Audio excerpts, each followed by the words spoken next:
There was a moment of clarity when I was told that I probably had about 12 to 36 months to live. Obviously, they were wrong because that was Yeah. nine years ago. But Wow. there was, Congratulations. thank you. Yeah. Yeah, a doctor recently told me that it was my self-advocacy that was probably the reason I was still alive.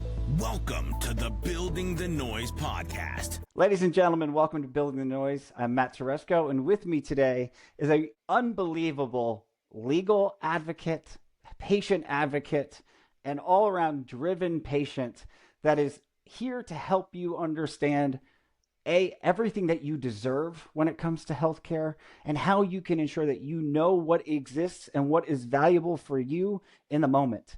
Abigail Johnston. Abigail, it's a privilege to have you with us today. I'm excited for our discussion. And to kick things off, if you could tell us a little bit about your role as the director of mentorship and legal clinics at Project Life and what Project Life is really all about. Well, Matt, thank you so much for having me today. I really appreciate the opportunity to talk about my experiences and also the advocacy that I have somewhat fallen into since my diagnosis with stage Yes. 4 metastatic breast cancer back in 2017. So, Project Life is a virtual wellness house for the metastatic breast cancer community by the metastatic breast cancer community. We are somewhat unique in that we are entirely patient-led. So all of us on the Wow. leadership team, are living with the same diagnosis as the people that we serve. And our founder, Leslie Glenn, founded the organization because of two things. Number one, those of us who are always in active treatment for cancer are oftentimes left out of survivorship programs. Survivorship programs, which are designed to help you, it's really designed to help people kind of get back to real life, so to speak. But the supportive services are also necessary for those of us who will never be done with cancer treatment. And so this idea of active treatment then excludes a lot of us who oftentimes need more services, quite frankly, than people who are done. So that was the first gap that she identified and that a lot of us experienced.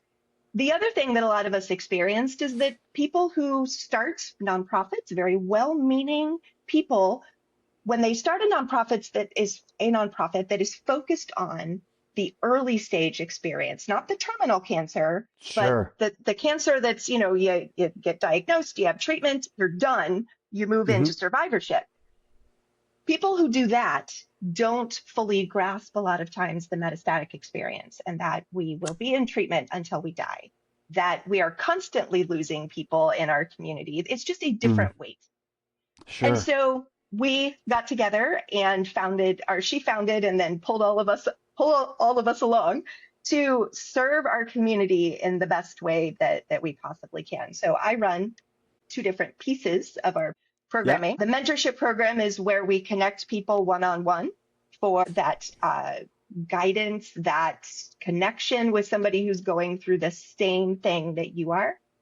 We have mentors that are living with metastatic breast cancer. We have spouses who are supporting someone living with metastatic breast cancer. We have adult children who then support other adult children of someone living with metastatic breast cancer. And we've got moms and dads of people who are living with metastatic breast cancer. So we really look at the whole family as much as we can to provide that support. Again, one-on-one.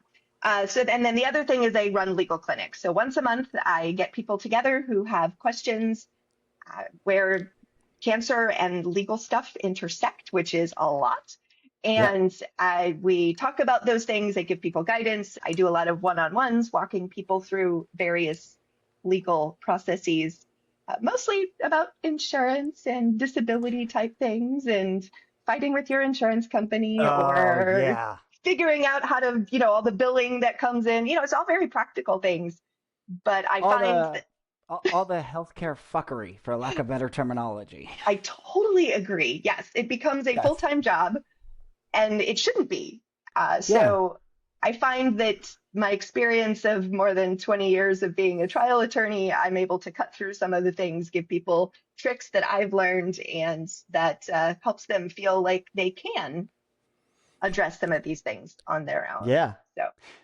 So tell me, because you had said, you referenced the fact that you fell into your role, right? It came to you. I think a lot of people get in situations like yours and don't think there's any value that they can provide. How did you identify this opportunity, and what was it that made you say, you know what, I'm going to give back to my community? So I would describe myself as a workaholic. I certainly worked far too many hours when I was We are practicing kindred law. spirits. But there was a moment of clarity when I was told that I probably had about 12 to 36 months to live. Obviously, they were wrong because that was Yeah. nine years ago. But Wow. there was, Congratulations. thank you. Yeah. Yeah, a doctor recently told me that it was my self-advocacy that was probably the reason I was still alive. So I'm holding on to that. Yeah. Um, but anyway, when I was diagnosed, there was that moment of clarity that I wanted to spend time with my kids. I didn't want to necessarily be in an office all day long.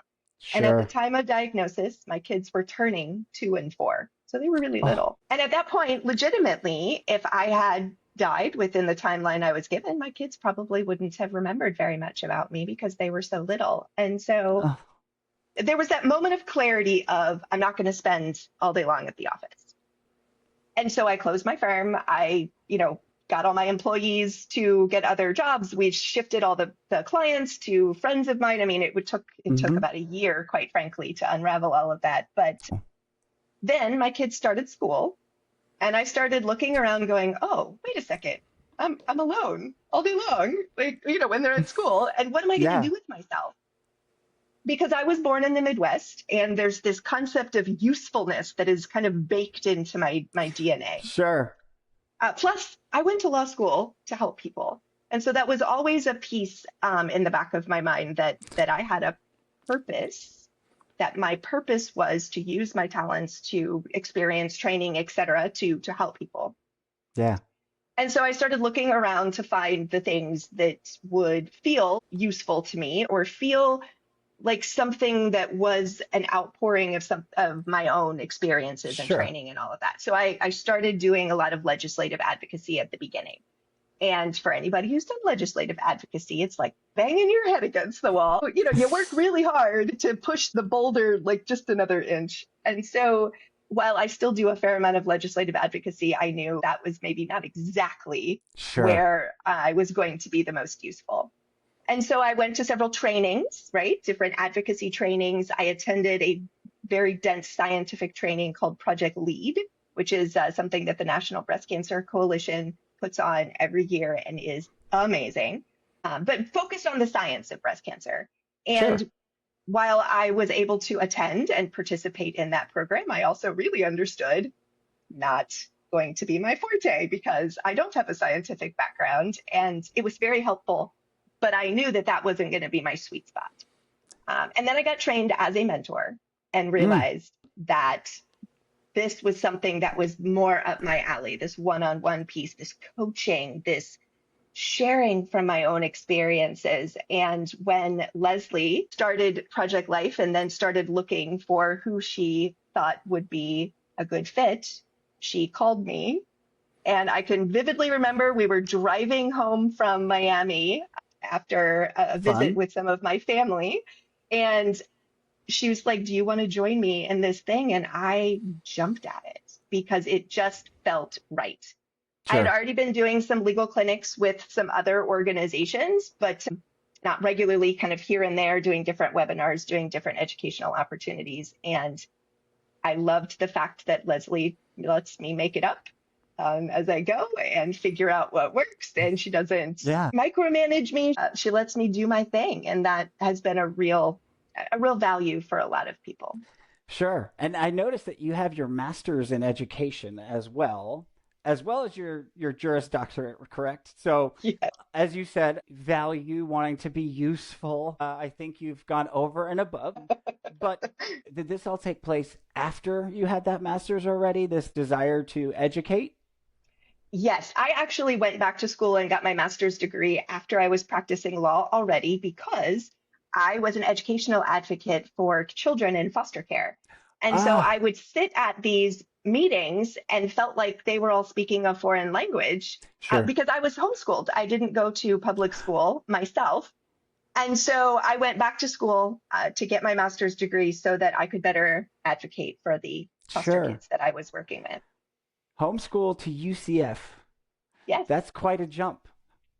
I did go to high school. I went to a public high Okay. school. And then, yes, I got my undergraduate degree at UCF. So I went from a class in high school of less than 100 people to quite literally the largest university in the country. Yes, yes, right. I mean, I know that feeling, not from that small, but going to Ohio State and being in a lecture of 400 to 500 kids is kind of Yep. nuts. And I think one of the things that taught me, at least, is that you got to fight for yourself if you have questions. Oh, 100%. The other thing for Right. me too is that I was in an area where there were no people other than white people. We had a few families, I think, Sure. some African Americans, some Chinese people in our school district, but it was very small. And then I went to UCF, which is Very very diverse. international. So anyway, it was a very big change, but it was what I needed to open Sure. my eyes to the experiences of other people that had not grown up like I had. Yeah, and the reason I bring that up is I find myself going back to when I was younger, and I didn't speak much. I had a twin brother who was, the charismatic one, and I didn't have to, right? I was kind of in my shell as a twin. Mm. And going to a big school like that, I was actually told by one of my parents I was going to drown because it was going to swallow me up to Oh my go somewhere goodness. so big. Yeah, very encouraging. But I find that gave me such a great foundation of advocacy and having to advocate for myself. Do you feel that time of your life and that transition to such a large institution did the same for you? Or what would you have said you learned from that experience? I sometimes say I feel like advocacy is just kind of in my DNA. I Sure. was the oldest of six, and I did not have any trouble opening my mouth. But the transition from kind of a small pond to such a gigantic pond was Yeah. something that taught me a lot about effectiveness. That there are certain ways of speaking up that are more effective than others, and Sure. college is such a good time to try things out, right? Yeah. And do Yeah. different things. You can make mistakes at that point in your life, Exactly. And Exactly. and I think it's a big learning opportunity too for patients to recognize that you can make mistakes as a patient too, Yes. right? I mean, I can't tell you the number of appointments I was kicked out of the office because I was asking too many questions or I was too pushy. What are your Yes. thoughts on patients needing to understand where that line is and sometimes cross it? So I'm a big believer in we're all going to do illness, whatever illness we have, in our way. So Mm, that you have somebody who has the background of somebody like me, who's a yeah, lawyer, who's very much comfortable speaking up and challenging people. I'm going to do things differently than, say, somebody who's a project manager or sure. somebody who has a healthcare background, right? And so when I talk to people about advocacy, what I focus on always first is getting to know yourself, understanding you. So there are people who that idea of walking into an appointment is so incredibly daunting that Yeah, there's a wall. They're just like, okay, I can't do advocacy then. For me, that is not a problem. That has never been a problem. I honestly think at some point, someone in every practice I've been at labels me as difficult because yes. that's in all the notes. And I used to worry about that. And my husband, honestly, he's from Jamaica. And so Mm, there's a lot of that worry that by speaking up and being difficult, that I might be told to go elsewhere. And sure, certainly there have been some doctors who have just been like, you just don't fit with our practice. Here's, where you should go, that sort of thing. And that's oftentimes exactly what's happening. Sometimes I've left practices too because sure. it just didn't fit what I needed.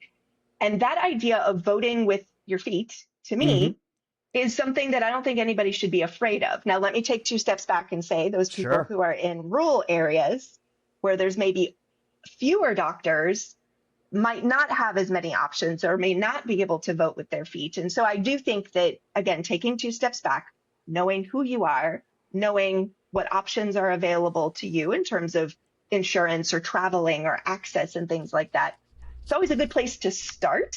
Sure. But what we can't do, what nobody can do, is be a passive recipient. because our system is not designed for a passive recipient to get the right care. Amen. That is so dead on. I think so many people get dropped, as you referenced, dropped into a diagnosis and don't know where to begin, right? And if they have that mindset of being passive in healthcare, or even, I would say, paternalistic, right? Looking at medicine and physicians as holier than thou and they know everything, where do you feel they should begin? Connecting with other patients. I think that has been the number one significant positive thing about my experience with living with terminal cancer, is to connect with other people. But the biggest piece is that everybody approaches it very differently. And so those people who are coming from a healthcare background, they have a certain amount of insight. I come from, looking at risk and risk management and, reading all the fine print. I look at things very differently, and so on and so forth to all the different people. And so having that backup, having that background, and I have learned more about what I need to do as a patient from other patients than I've ever learned from anybody in healthcare. Because our system is designed for compliance. Our system is designed for people to be quiet and just follow along. Yes, we do. Right? Sometimes in the notes, they talk about compliance. Yes. You're non-compliant. You mean I didn't do exactly what you wanted me to do because I didn't feel good enough to do it? Right. Yes. Right? And I am very compliant when it's something that needs to happen. Sure. But if it does not work for me, or if it does not fit, then I am probably the most non-compliant person. But only in the way that it's in my best interest, that this is something that needs to happen in this way. But connecting with other people who are farther along, who have had the experience of advocating for themselves in a particular disease diagnosis, that is the number one thing that I suggest to people who are newly diagnosed. Yeah. Yep. I could not agree more. That I learned so much from engaging with other patients, from what's worked for them, what I should look out for, who to stay away from, especially, as you said, voting with your feet. It may be moving states, which I did. And okay, so I went from New Jersey to South Carolina. I didn't know who to see, but other patients in that area do, and they've had that experience. And going to an organization like Project Life that is able to put you in touch with peers, true peers, right? Not the way insurance companies see peer-to-peer type programs, right? Where I'm a doctor, but I'm nowhere close to your specialty, but we'll call it a peer. No, people who are living the same experiences as you are able to help you walk that walk because they're already in it with you. 100%. And I don't think there's anything more powerful in the English language than someone saying, "Oh, me too." Yeah. Because we feel so isolated and we feel so alone, and we feel like we're the only people who are encountering a challenge. But when someone else has navigated the same thing and maybe are farther along, I can't even find the words to say how valuable from a psychological perspective that is. Yeah. If you don't mind, if I could go back 9 years to your diagnosis, and that hits everyone differently. Yeah. But what were your initial steps? So I was misdiagnosed for a bit. So initially, I was 38. I had my own law firm. I had my boys. They were 1 and 3. And I was still tandem breastfeeding. So I was breastfeeding both of my boys. And I felt a lump. Now, I had never had a mammogram because I was under 40 and it was not indicated. So there's a whole nother rabbit hole we could go down. Oh, yes. Now, I am fortunate in that the primary care physician that I had did not say I was too young for a mammogram, did not blow me off. She said, let's just do a mammogram just to be sure. She's like, I don't really think it's anything. She actually said she was 95% sure it was nothing. And looking back, I don't know if she said that to make sure that I wasn't anxious. Yeah. But all the statistics were against me having breast cancer at all. So I went for that mammogram, was diagnosed with breast cancer. My mother had gone through breast cancer, but we didn't know if we had any kind of genetic predisposition yet at that time. And so when I said, hey, I think we should do a scan and just make sure it's nowhere else, the medical oncologist I was seeing said, you've had surgery, the lymph nodes are negative, all the statistics are against you having anything elsewhere. And he said, if you really want me to, we'll try, but I think it's going to be hard to get insurance to cover it. There was kind of a ongoing, like, this is going to be difficult kind of conversation. Already in the physician's mindset. Yes. And so I said, okay, because I didn't know yet that feeling in my gut, I wasn't trusting it enough yet. And I will tell you that is the last time I ignored that feeling in my gut. Yes. So I started chemotherapy, which was the traditional treatment. They thought I was stage 2. And so that was the next step in the treatment for stage 2 breast cancer.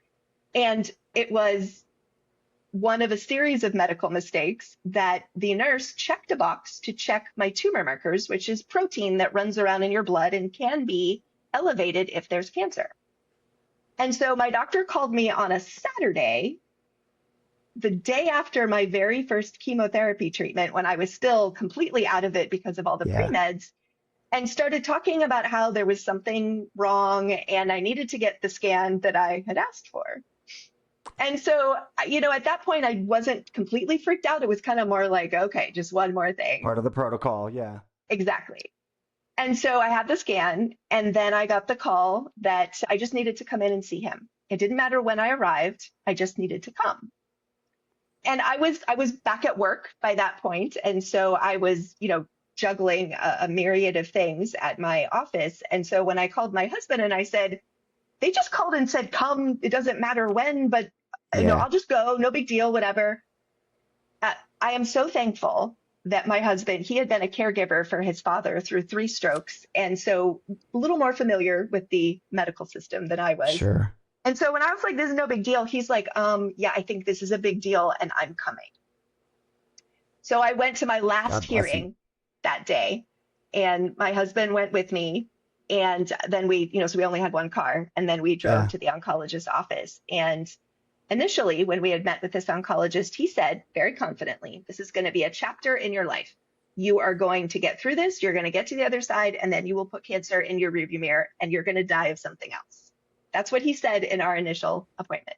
Wow. But this day, in June of 2017, he sat us down and he said, it's stage 4.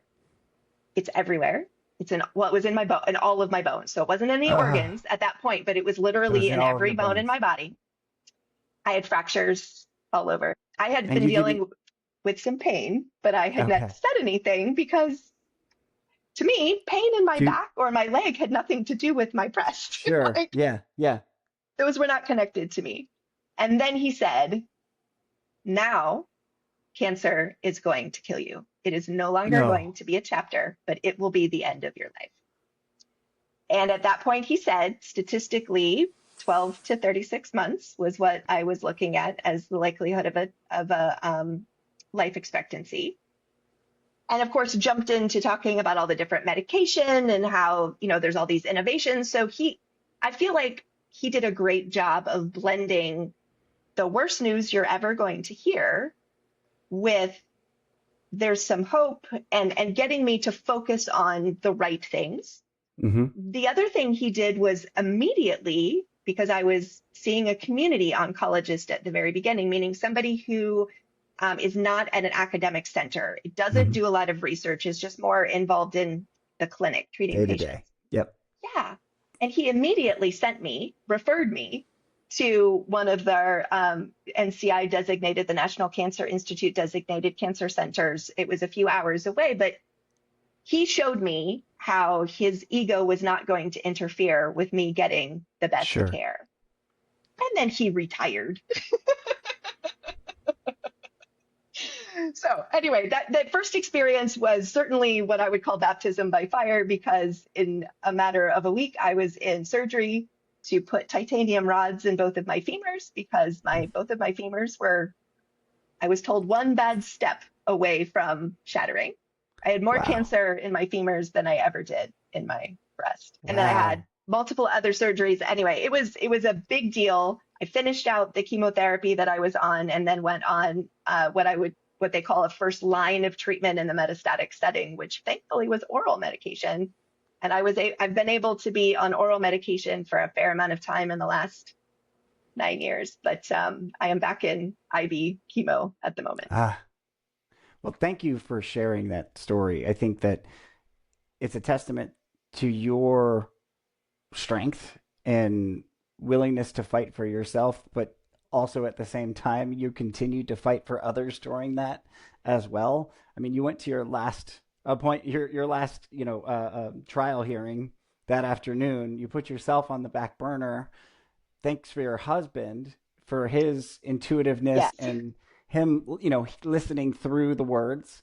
I just find so many similarities between our spouses, and the fact that my first surgeon for when I broke my neck retired right after as well, and that was the downfall of me. But I wanted to go back there because I want people to understand that everyone's going to face that differently. Everyone, Yes. Especially in the United States, right? Where you were in as you said, a community oncology practice.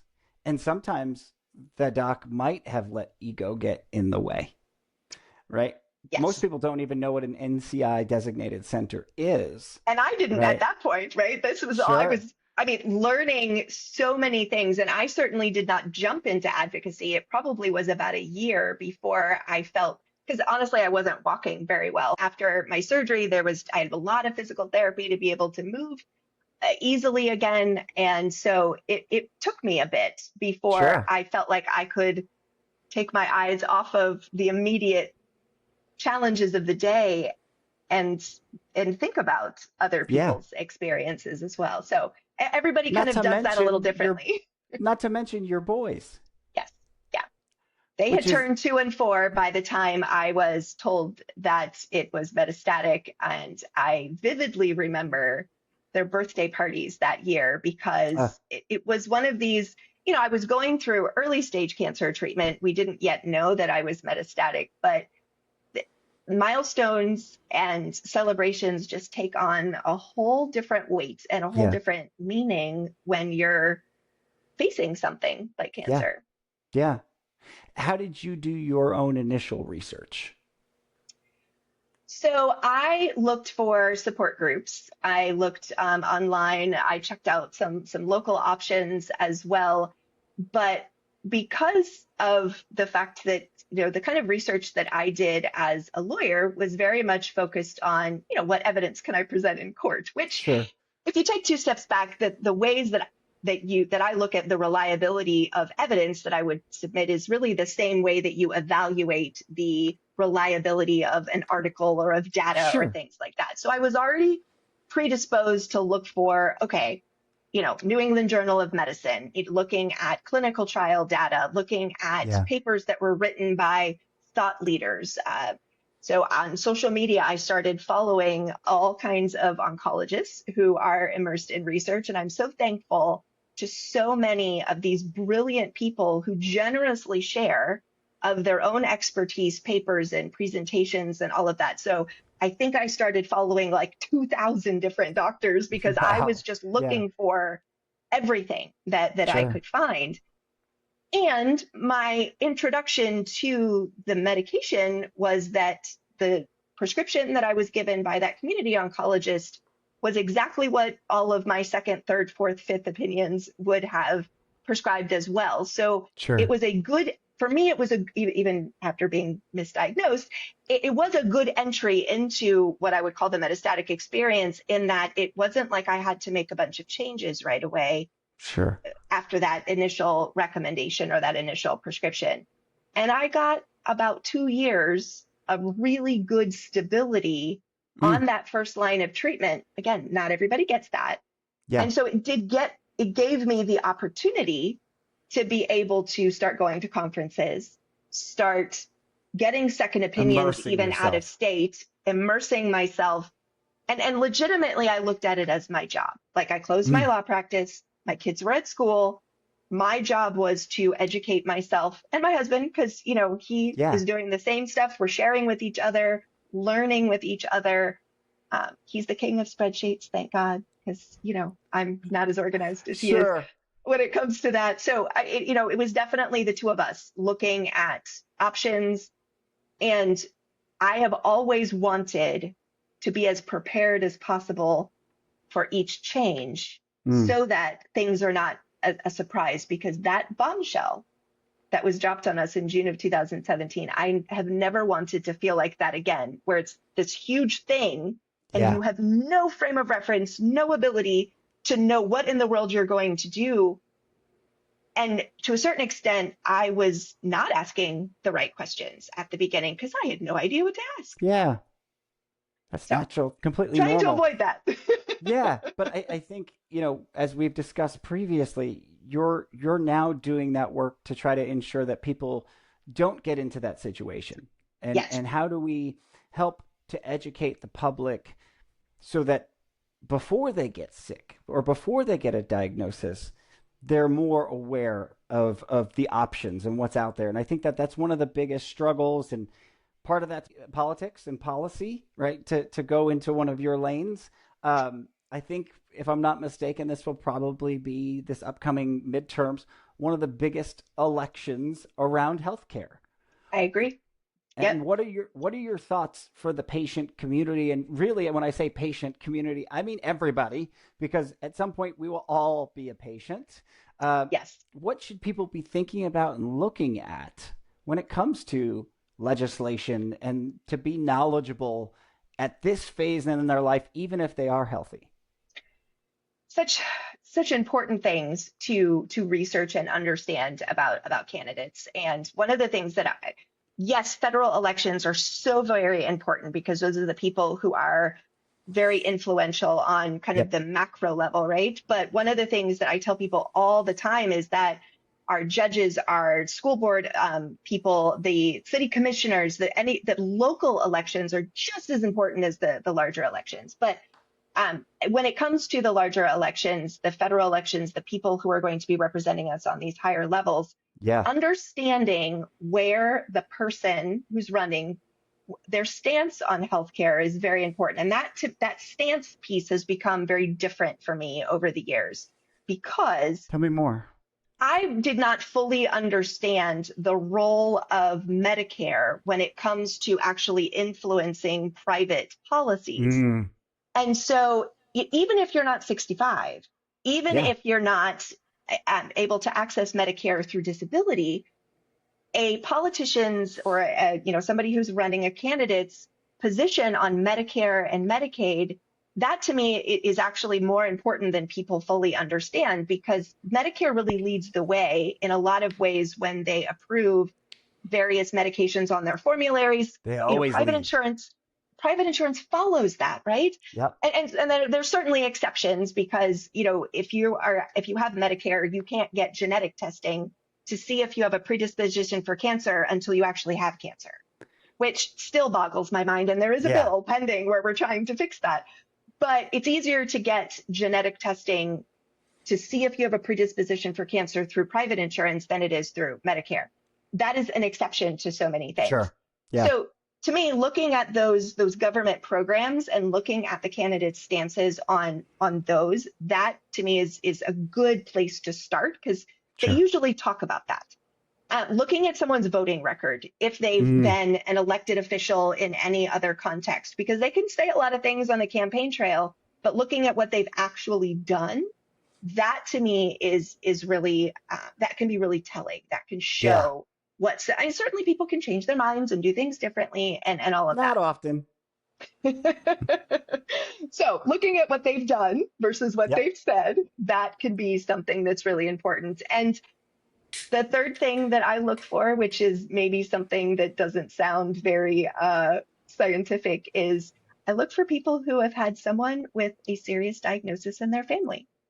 Yep. Because the people who have sat by somebody's bedside, the people who have walked with a family member through a serious illness, they have an understanding of our programs and what's important in a different level, in a different way. So Yeah. those would be my top three. That's an amazing feedback for everyone because I could not agree more. I watch our state politicians here in South Carolina, as well as our federal ones, and I'm shocked with some of the language that they use. Even someone like Josh Hawley, who, him and Elizabeth Warren are leading the fight to change prior authorization, but also PBM reform and all of these entities that play middleman in your healthcare. He uses the word pharma to describe PBMs. And you're laughing, and our audience should know that those are not the same thing. They're nowhere close to the same thing. Yes, the PBM is the one that negotiates the price with the pharma company, but they tend to like the higher price at the PBM, higher price and higher rebate. So Yep. and even historically, when pharma has tried to reduce the price of drugs, it's the PBM that then blocks those drugs from being able to be used. So, the fact that your politicians don't understand some of the basics in healthcare is a worry, and something 100%. that you should look out for. Yes, absolutely. Right? Now, I've experienced so much in legislative advocacy that you're talking to health staffers more often than you actually get to talk to an elected official. And then it's those people who are tasked with educating the elected official on a particular topic. And it always cracks me up when it's, a 22-year-old right out of college who we're trying to help understand the depth and the gravity of what we're talking about. But that has more often than not been the thing that has helped, because it is those people who are educating our elected officials, who are making suggestions in terms of co-sponsoring and things like that. So if anybody has the opportunity to go, we sometimes call them Hill Days, sometimes we call them Advocacy Days, where it's an organization that organizes meetings with various health staffers. Sometimes it's the person who is working with your elected official, where you are a constituent, and sometimes it's not. But doing that with an organization, that has been the most valuable to me, not because on our own, we're not as effective as when we come with 5 or 6 or 10 other people, even if it's on a Zoom screen and we're not actually physically sitting in front of them. Yeah. I mean, what are your thoughts on, patients who don't think they have anything to add to this discussion, right? And that their story is their story. It doesn't matter. They're just a small fish in this big pond. We are all small fish in this big pond, but our experiences are how they understand the impact on a real person. And so I think about back when I was practicing law, there would be legislation that would pass. And I specifically remember years ago, one passed that reformed alimony. And there were mistakes in the bill that passed. Some things were absolute typos. Some things were just, it wasn't intended that way. And so what we called a glitch bill was then needed in order to correct the glitches, right? But the problem is that in that initial bill, in my opinion, they didn't consider enough how it would impact different groups of people that simply weren't advocating. There wasn't a representative for particular groups of people who then became significantly disenfranchised. Sure. And it was because it was a lack of understanding of the application. So we as people can come talk about, if this passes, this is the application on my life. And let me tell you in real time as a real person how it will apply to me. Sure. That's what they don't have. They don't have the application piece. So each of you who are experiencing healthcare, you are experiencing the application of these bills, the application of these laws or regulations or whatever they are. They can't understand that without our input. Yeah, I think it's so vital as you talk about the glitch bill. I mean, we're now in a fight for 340B where we're trying to define what a patient is, right? And when the minutia of a bill, and getting back into the Clinton days of the definition of the word is, it seems like we're there again. But that's where it does take as many folks as possible to share their stories and share what they've experienced. But more importantly, as you've referenced, these disenfranchised groups who, for good reason, don't feel like they matter because of historical issues and the way that these communities have been treated. But I think that their voice is more important than ever. How do we rally that voice? I think that is a question that everybody is just somewhat desperately trying to figure out, because in our community, the metastatic breast cancer community, people who are not lily white like me tend to die twice as fast.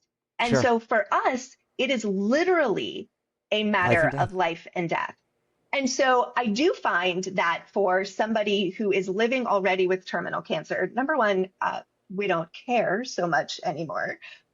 Number two, I think there's a crystallizing of things when you are faced with your own mortality. And so making sure that the people who are the most negatively affected by whatever we're talking about are in the room. That to me is one of the things that we can use our white privilege to accomplish. Also, making sure that we're partnering, whatever organization we're part of, making sure that we're partnering with the organizations that are actually serving those communities. Because one thing I've learned as a white person married to a Black person, my husband is very dark skinned, is that I can't speak for him. I can speak up about things, absolutely. And it's my responsibility, especially it's my Black husband and my brown children, to speak up, but I can't speak for their experiences. And so I see a little bit too often that organizations are not pulling in the organizations specifically serving those disenfranchised communities, because they're out there. And we're not supposed to speak for them. And that's not the right thing. We need to bring them alongside us. And that to me is something that's very important. And to do so, I would say also thinking about the ways that we reimburse the community for their time. Right. I think this is a big sticking point that we have discussed, and something that we're working on with industry, but I think the entire healthcare community needs to focus on is how we value the experience of the patient and the patient's voice and lived experience that they've had in total, but also pay for it. Because if we are expecting patients to show up, if we're industry and we want to do an advisory board and we want to gather the experience of those patients, to pay $100 per hour is ridiculous. Insulting. Is the only word. It's exactly insulting. It's insulting. And the fair market value, so to speak, is the words that always get thrown around, right? What's the fair market value? Well, it speaks volumes to see that the fair market value for a clinician, mind you, yes, they see patients, but they are not the patient. There are very few clinicians that are also the patients. To pay, let's say, $600 to $750 an hour, maybe even upwards of near $1,000 an hour for their time is one thing. But then to turn around and then say to a patient, well, your time's only worth $100 an hour. And no extra stipend for travel, no extra stipend for stay, any of those elements, completely ridiculous. Insulting. Yes. It is incredibly insulting to be the person sitting there with the most valuable part of the discussion and yet to be compensated the least. Yes. Yeah. And I think that this also speaks to the fair market value calculators that are out there. I think the National Health Council has the most widely discussed and pointed to fair market value calculator. And that's one of the areas that I plan on starting my conversations. I actually have a call with them coming up. It's about something different, but I'm going to definitely bring it up. Where do those numbers come from? And is this the standard because it's what everyone has done? Or is it the standard because we actually did an analysis and we identified what the value is of that time? I think that's a big question to be seen. 100%. And I have been told, sort of like with these pharmacy benefit managers being in between insurance and industry, there are often these marketing companies that are in between pharma and patients organizing ad boards or organizing Tens of discussions. thousands of dollars to organize the discussion. Yep. Yes. And so it is often these marketing companies in between pharma and the patient, and in my experience, are the ones who are communicating this is what the fair market value is. And I have been told wildly different things by Sure. different, so clearly there's no consistency. And because of my background and experience, and I often have just as much education as the other people sitting in the room, Yeah. my If not pushback more. is different than other people, because I'm sitting there saying, wait a second, when I retired, when I closed my law firm, my hourly rate was far more than what Yeah. we're talking about. And so, wait a second, what are you paying that person? Yeah. Many times they won't tell you, but I've had many colleagues who have privately shared these things with me. And so the numbers you're talking about are the numbers that I've experienced personally. Yeah. And so then I'm like, well, I need to be paid the same as everybody else. Yep. But that amount of value that I place on myself, some people might call it arrogance, but that is different from a lot of patients. Some patients are so honored that they get to share their experience that's enough for them. Mm. And I support that 100%, because however anybody wants to do this patient advocacy thing is up to them. What I try to help people see is that these contracts, these budgets, the paperwork that's coming, from pharma through these pharmaceutical, through the marketing companies to the patient, a lot of times that's the template that they use for the next one. And Yes. so if we're thinking about maybe not just myself, but maybe the next patient who's dealing with this pharma company, I try to think in terms of, even if I'm not going to accept an amount of money as an honorarium or whatever, because many people living on disability have a limitation on what they can make before that disrupts their benefits. I try to think about, how can I influence the budget for the next time? And so if I don't want to accept, or, aren't in the position to accept what they might be paying me, what I do is say, then I want that donated to Yes. X, Yep. so that it's always in the budget for the next time. And so, Yes. if you're the type of person who says, I'm getting out of it this honor to be able to share, to be able to influence, to be able to do the thing that feeds my soul, and that's not money, Great. That's fine. Just think to the next person and think about how you can advocate for the equality, the fairness of compensation. Even if that's not going to impact you, it'll impact the next person that pharma company is dealing with. And I would say that you bring up a really good point about all of us, that, if we have a voice, to ensure that other voices are included, number one, which brings me to my point, and I apologize. I'm really clumsy, and No I spilled a drink. So that's important to clean up. it's part of still some neurological stuff that I deal with, is that my hands, and I'm Italian, so I talk with my hands a lot, and sometimes I'm good that I always have paper towels around me, because these things just go, and Poppy just kind of got on electronics. Well, and it's amazing when, they start digging around in your body and you want them to fix the bones or fix the structural pieces. There's so much soft tissue and neurological stuff that just gets affected. And, I've loved my surgeons that have done an amazing job on the surgeries that I have had, but the ortho guys just don't think about the soft tissue as much. They really don't. It's so funny you bring that up, because I remember the last surgeon I had on my spine who fixed the pain issues.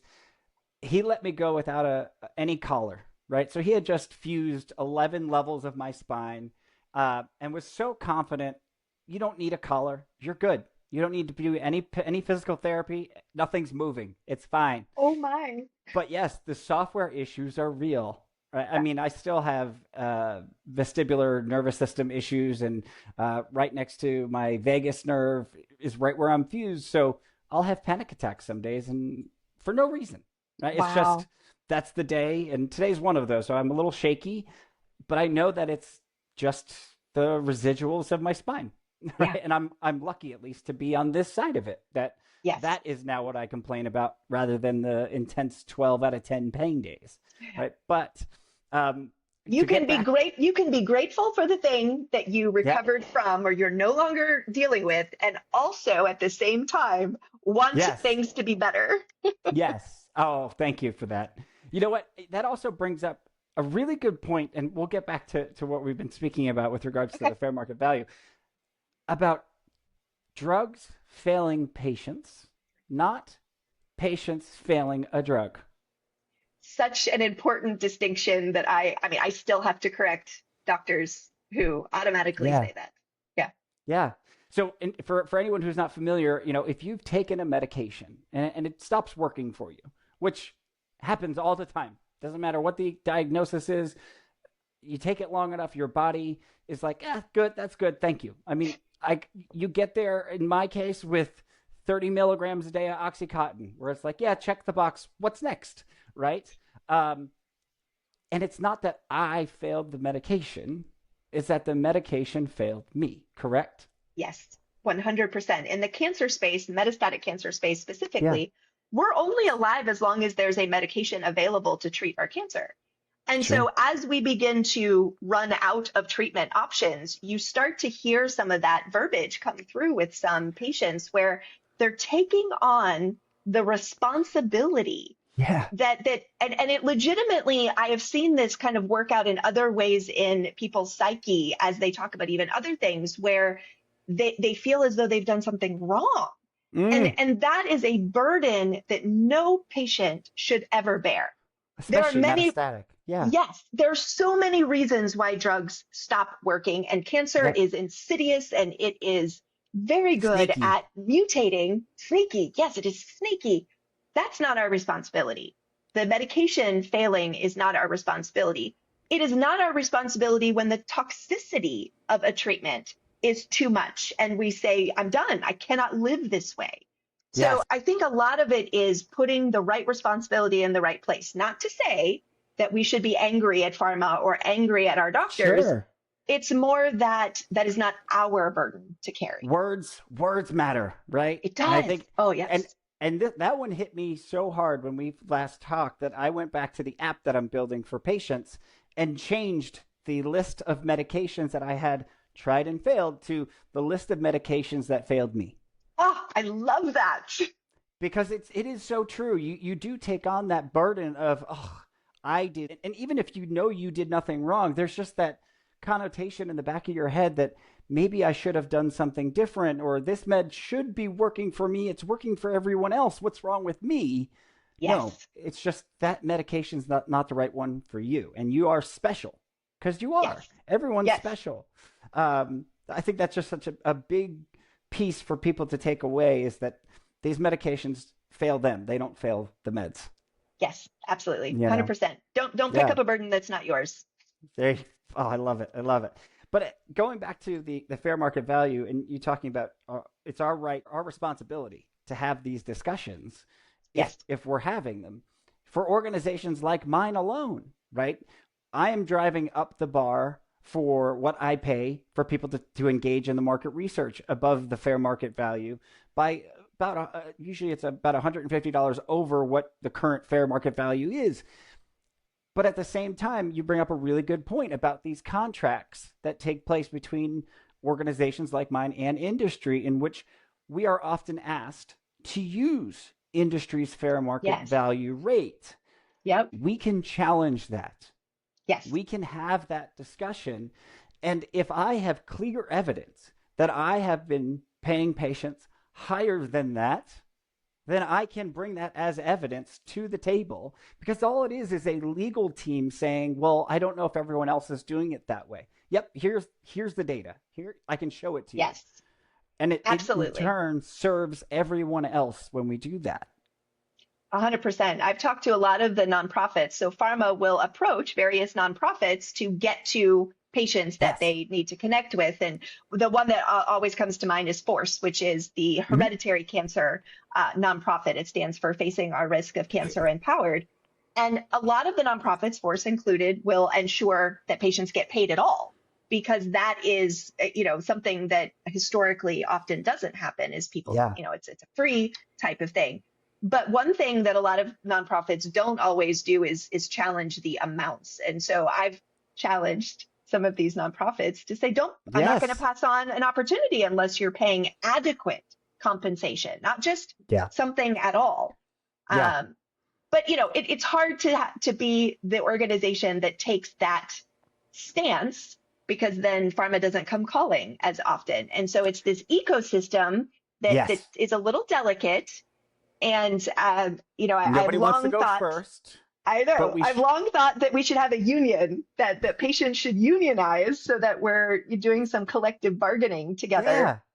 A But coalition, at least. yes, absolutely. Because we deserve to be compensated at the value of what we are bringing. And I think it reveals the actual value that is being placed on patient involvement. People say all the right things, but if they don't put their money where their mouth is, that to me is revealing. Yeah. And I could say we could sit here and do as many economic evaluations as our heart desires, but that rate is probably somewhere near $350 to $400 an hour at minimum. I totally agree with you. Yes. Because you're bringing into account the years of lived experience, both pre-treatment and during and post, right? Yes. Depending on what that patient's faced and their specific backgrounds and where they grew up and their socioeconomic status, all these metrics that matter so much for clinical trials, for example, well, they should matter just as much when you're thinking about a marketing message or how you bring things to patients or the language that you're going to use. That same value of what you had to dig through to find those patients for that trial is the same exact process now that you have to apply and pay for patients to provide their input and to make sure it's more than adequate in payment. Now, you had talked about force and just hereditary cancers overall, but I think we had kind of skimmed over. You didn't have genomics done early in your diagnosis, and I know that currently, I think the last numbers were still over 60% of patients are not provided tumor profiling or genetics to understand the genetic issues around why they have that cancer or what changed in the cell. Where did that come up for you? And what should patients be looking for or asking for in those cases? Yeah, so the way it happened for me was, you remember those statistics that they were sharing with me when I asked for the scan, when we discovered that in fact, I had a very high disease burden. That made my doctor go back to the drawing board and say, wait a minute, this just doesn't compute. It doesn't make sense.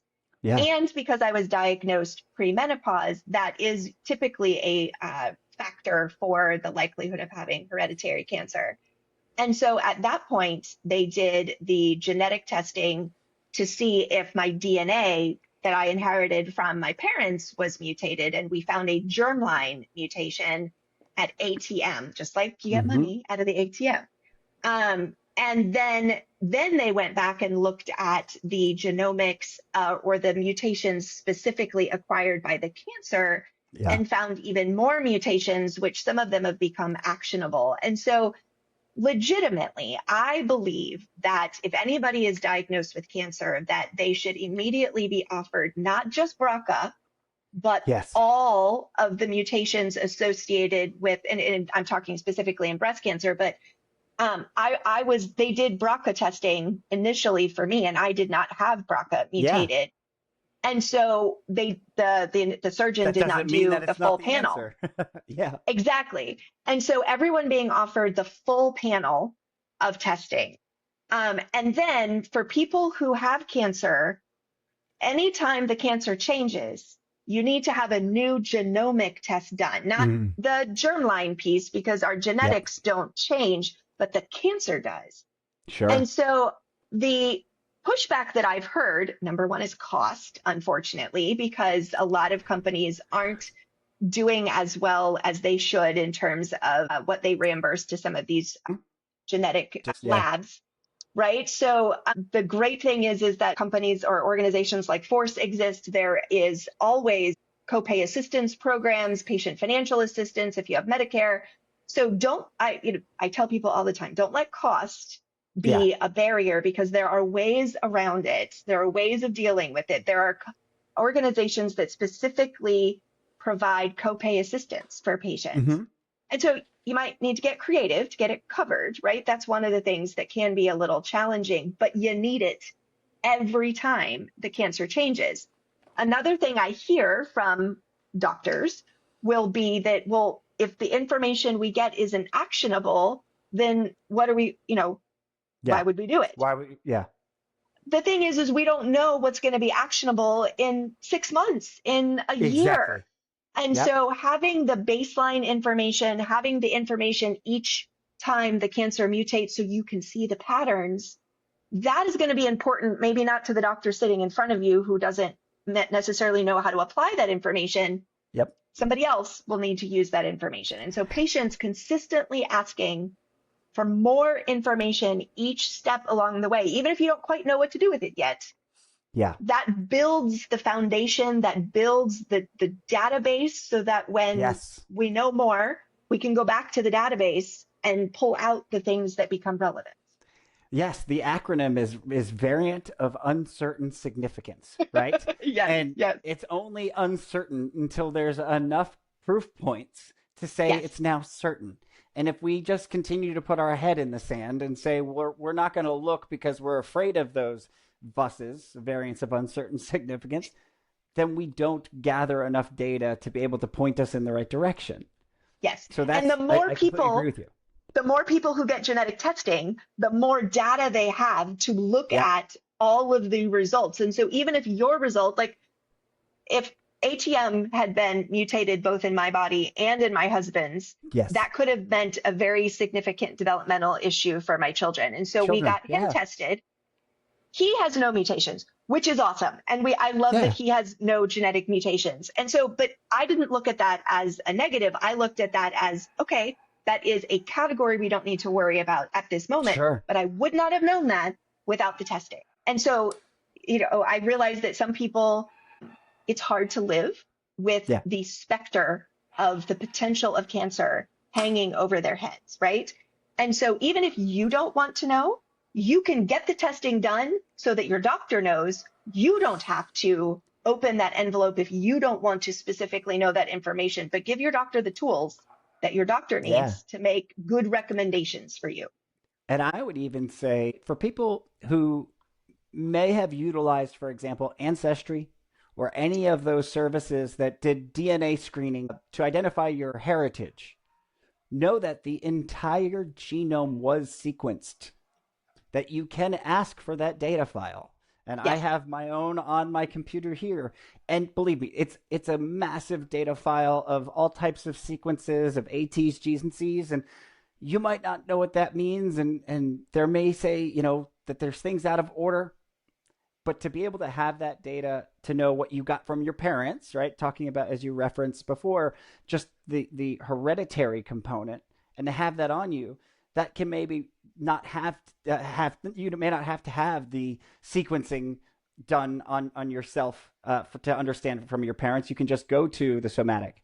Yeah, let me put my lawyer hat on and say, don't do any of that until you have life and disability insurance in place, because health insurance companies under the ACA are not allowed to discriminate against us based on pre-existing conditions or a genetic predisposition for something. But life insurance right now and disability insurance companies are allowed to discriminate based on that information.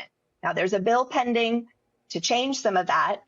But what I tell everyone, based on our current climate, the best thing to do is to have your life and disability insurance squared away. And it's a lot cheaper when you're younger, before you go looking for the potential for any genetic predispositions for anything, because that information could be used in a way that you don't want it to be used.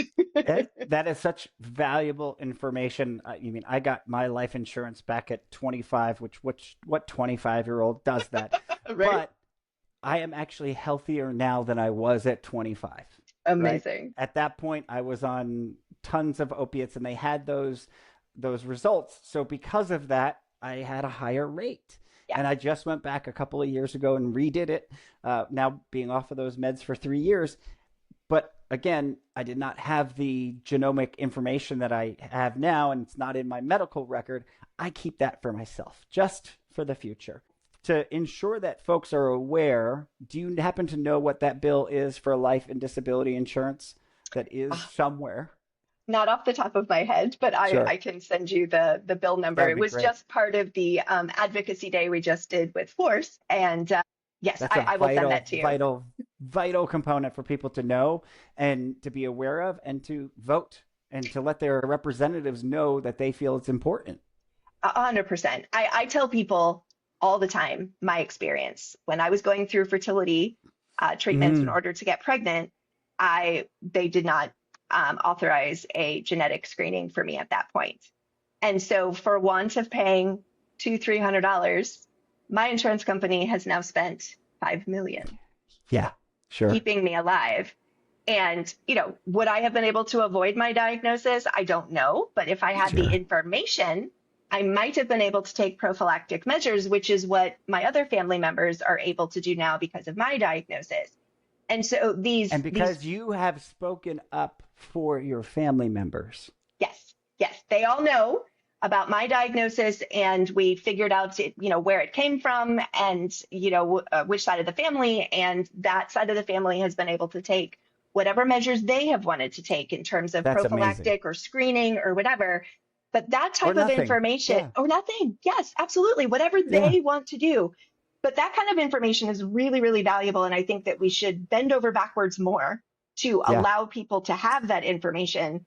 But again, I keep running into this somewhat paternalistic perspective that, well, that'll be too difficult for people. We can't do it for everyone. Right. Or they won't know what to do with that, or it'll be psychologically injurious is one of the phrases that I have heard from medical professionals.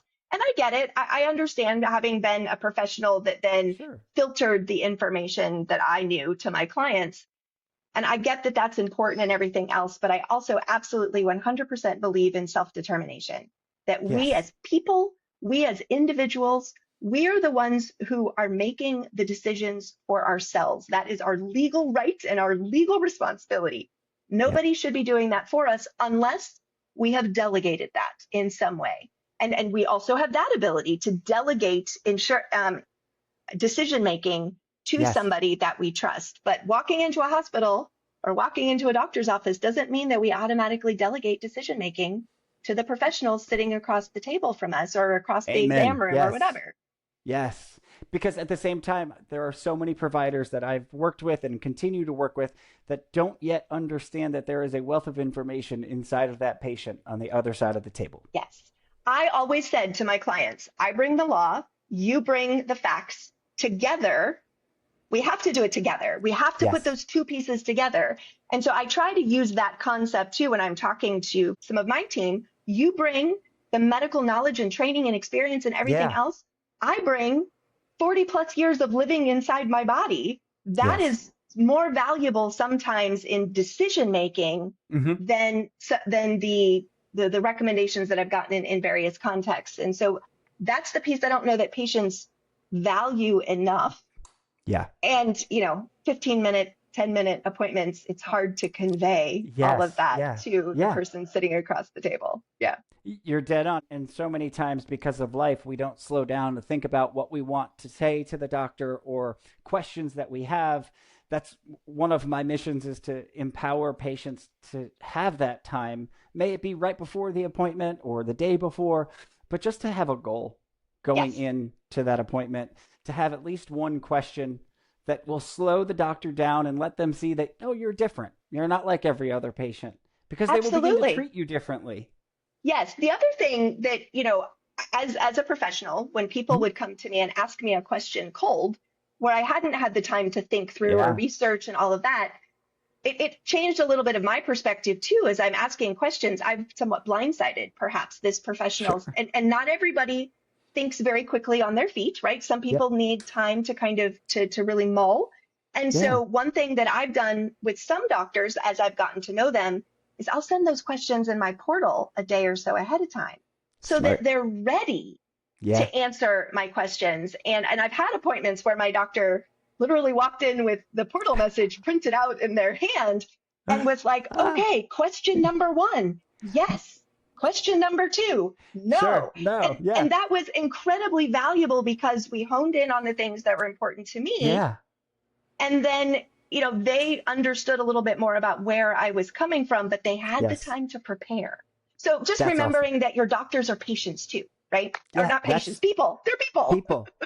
We're all people, right? I mean, Yes. if we could get rid of the word patient and just see them as people who need to utilize healthcare, I wish that was there was an easier way of saying that, Yeah. right? But that's all we are, and physicians, as they say, what do you call the guy who graduated last in med school, guy or gal? Doctor, right?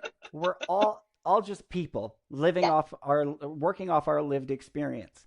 And Yes. it is so vital that you as a patient recognize that you bring a lot to the table as well. Yeah. And I just appreciate the work that you have done, Abigail, in fighting not just for yourself and fighting that fight now for 9 years, but also fighting for your loved ones, for your kids, for your family members to understand that information as well. You didn't put your head down and mull through it and just grin and bear it. You got active and you educated. And that is such a vital testimony for everyone to hear, that it doesn't have to be this solo fight as a patient. There's Yes. help out there. 100%. And legitimately, as a patient, just filling out a survey after your Yeah. appointment, that's advocacy. That's Yes. engaging more in your care, reflecting back to the organization what happened in that appointment. Yeah. Anytime you ask a doctor a question, that's advocacy. So you don't have to be arguing with your doctor. You don't have to be an expert. You just have to use your voice to speak up in the way that is the most comfortable for you. Hmm. And it's not this big, it doesn't have to be the big thing. You don't have to found an organization. You don't have to be on the big stage to be an advocate. You just need to be true to yourself and do it your way. I absolutely love that. Again, before we break here, I want to bring some attention to Live at Stage 4. Live Why don't from you tell stage our four. audience, Yeah. live from Stage 4. Can we tell our audience about your show and what your show's all about? So I have been honored to be asked by Victoria Goldberg, who is our executive producer at Live from Stage 4, to participate in this podcast, which is patterned in some ways after what I was talking about earlier with Project Life. It is the news that MBC patients want by the Hmm. MBC patients. So all Love of it. us on the team are also living with metastatic breast cancer. We interview doctors. We certainly focus on the science. The ASCO annual meeting, the American Association of Clinical Oncology, just finished up. And so we have been A lot interviewing of doctors information. about Yeah. all the data that has been presented, but we also interview patients. We have a lovely, what I think is lovely, weekly symptom spotlight where we talk about a symptom that people experience on Yeah. particular medication and how people have dealt with it. I love I that. found more hacks and more Yes. like just, uh, what is it when you're taking a medication off Mm, label application of things like over the counter and all of that people use sure. to manage your quality of life. And so we really try to focus on what are the things that are going to improve people's quality of life. Certainly the scientific information Yeah. and we find those doctors who are able to translate the science into digestible, understandable information, but then also hearing from patients with that lived experience, which arguably I think is probably the most valuable piece. It's an unbelievable opportunity to be educated about the metastatic breast cancer community, about the treatments that are available, about life and living with this condition. I cannot thank you enough for all of the work that you do for patients, being one myself, and just knowing what it can be like to think that you're all alone, to know that Yeah. there's an organization like Project Life out there that's providing not just resources for patients, but resources for their caregivers, their kids, their parents. You've thought about the whole ecosystem of what that patient lives through and have come alongside of each of those people that help in that fight. I think, if I'm not mistaken, the last stat I had seen was somewhere around, I think it's 3.5 don't tell me how you get 3.5 people, but for every one person that's been diagnosed with cancer, there's usually about 3 or 4 that go through it with them. So we're all going to be Yeah. touched at some point by it. Yes. Why not get engaged now? Get yourself educated when you're healthy. Yes. And That's the at most least important know where time. the resources are, right? Absolutely. Yes. And, going back to Force and the work that I help with some of the support groups there, while it's only about 12% that breast cancer is about 12% is linked to a genetic predisposition for Yeah. cancer. I actually believe it's much, much higher than that. We just haven't We discovered just don't know. Yeah. the genes yet. And so that has become something very important to me, is just that people are getting their screenings done, getting genetic testing done, because as we know more, people are going to be able to live longer. People are going to be able to live better. And it's really not a question of if for most of us. It is a question Yeah. of when. I've heard that for both breast cancer for women and prostate cancer for men, that Yeah. if you live long enough as a male, you're going to get prostate cancer. Yeah. It's just one of those androgen-driven cancers, right? The cells Yes. have broken down and don't know how to turn off their need for testosterone. And in breast cancer with estrogen, it can very much be the same. But obviously, there are different types of breast cancers and what they're fed by. But as you said, they're sneaky little bastards, and they find a food supply in some way. But Yes. the more we know about it, via genetics and by the tumor profiling, the more we know how to mount the fight. Absolutely. And knowing that there are options and there's treatments available, and that it is something that can be lived with, you're living with it, you're not dying from it, right? Is a tagline that we use a lot in our community. So, but the community that you talked about, being able to come alongside people, there are certainly downsides of that, because people living with terminal cancer die. We just had somebody in our community die very recently, and that was just a devastating blow. Yeah. And so I always think, with that downside of this work, with the struggle, the burden, et cetera, is it worth it? And the very next day after I went to her funeral, somebody who was newly diagnosed contacted me, and I knew it was worth it, because that person now is set up to begin this experience in a very different way than they were before we had that conversation. I'm not going to say I fixed anything, but it was more that she knew that she wasn't alone in the experience. And while it's sad to lose people, it's still worth it to connect with the next person who's diagnosed. Well, like you said, your organization has redefined it as living with this condition. Right. We're all going to die someday. True. Right? We're all dying every day. Ultimately, it's getting into ensuring that we're all educated about what we're living with. Yes. Whatever that condition may be, and being as educated and empowered as possible for that self-determination, as you talked about, to ensure that you are prepared to engage in the fight, not be a passive participant, be an actively engaged individual in your own care. That is, to me, the only thing we can do when we're faced with something serious, when it's especially when we're having to interface with the U.S. healthcare system as it is right now, that is just so very important. And we will be continuing to mount the fight, as I know you will, every day, to ensure that our legislators hear from our communities and ensure that our voice doesn't go by the wayside. There's so much that we can all do. May it be voting with our feet, as Abigail has said, or may it be at the at the ballot box itself. Yes. We can all impact this system and make it into what it should be for all of us as individuals that participate in it.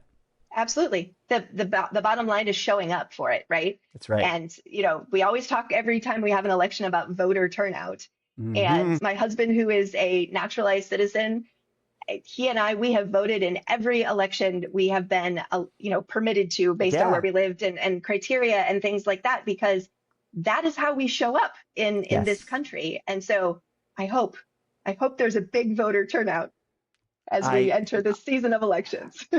I know that we will both be doing all that we can to ensure that there is. So, yes. Abigail, I It's been a privilege to hear your story, for you to share with our community the valuable knowledge that you have and that you continue to provide every day. We'll ensure to link both to Project Life and to Live from Stage 4 in the note when this episode goes live, so that patients can have it easily have the opportunity to access that. But any final words?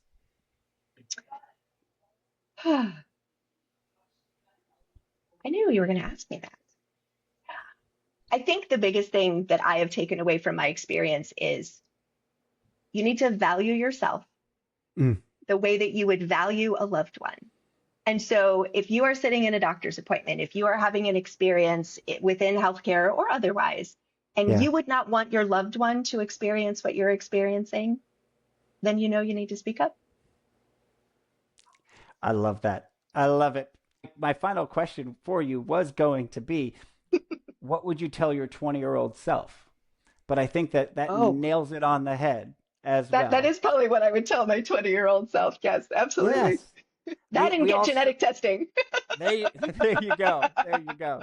Well, what we'll also do is link to Force as well. Wonderful. So if anyone's interested in learning more about that and understanding what is available, it's also something that we're doing through the Advocate Bridge website for anyone who's looking for a patient advocacy organization. They can go to advocatebridge.org, put in, it could be breast cancer, it could be whatever indication that they're facing, and we'll curate all of the disease state nonprofits that are out there to support patients, but also all of the financial support options that you said that are out there are also going to be listed. And we'll ensure that, I want to double check that Force is also listed on that financial side as well for the hereditary cancer screenings. It's a wonderful resource. And, when you're at the beginning of a diagnosis, you just don't know what you don't know. Yep. And being able to go one place where all of that is listed is very valuable. It's really hard to find stuff on your own. I'll go back to when we both entered big colleges. Everything got a lot easier when you knew where things were and you knew your way around and you kind of knew some of the lay of the land and what the different building names were, right? You're just giving yourself that little bit of education to feel secure. And that's what I would advise anyone to do. 100%. Absolutely. Well, thank you for the opportunity. So yes, it's been wonderful having this conversation. Thank you so much.